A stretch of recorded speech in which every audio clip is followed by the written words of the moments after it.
Welcome to How to Build the Future. Today our guest is Mark Zuckerberg. Mark, you have built one of the most influential companies in the history of the world, so we are especially excited that you are here. I'm not sure where to go from there. Well, why don't we start with just the early days of Facebook?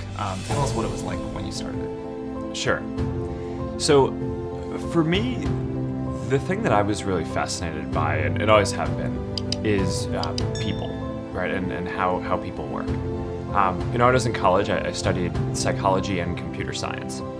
And one of the things that you learn when you study psychology is that there are all these parts of the brain which are geared just towards understanding people, right? Understanding language, how to communicate with each other, understanding facial expressions, emotions, processing.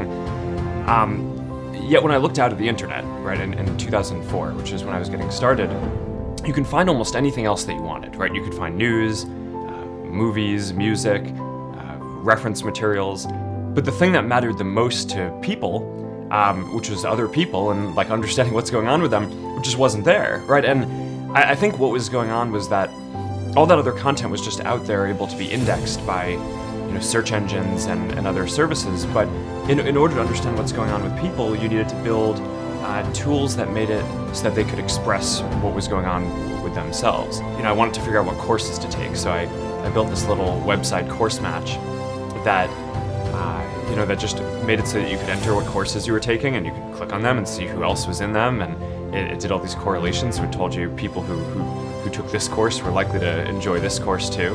And the thing that just struck me from the beginning is people would just spend hours clicking through.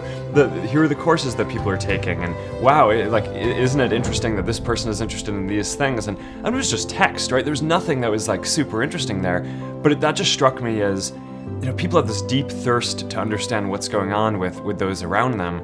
And there were probably 10 other things like that I built when I was at Harvard before I actually got around to building the first version of Facebook that kind of added a lot of these things together.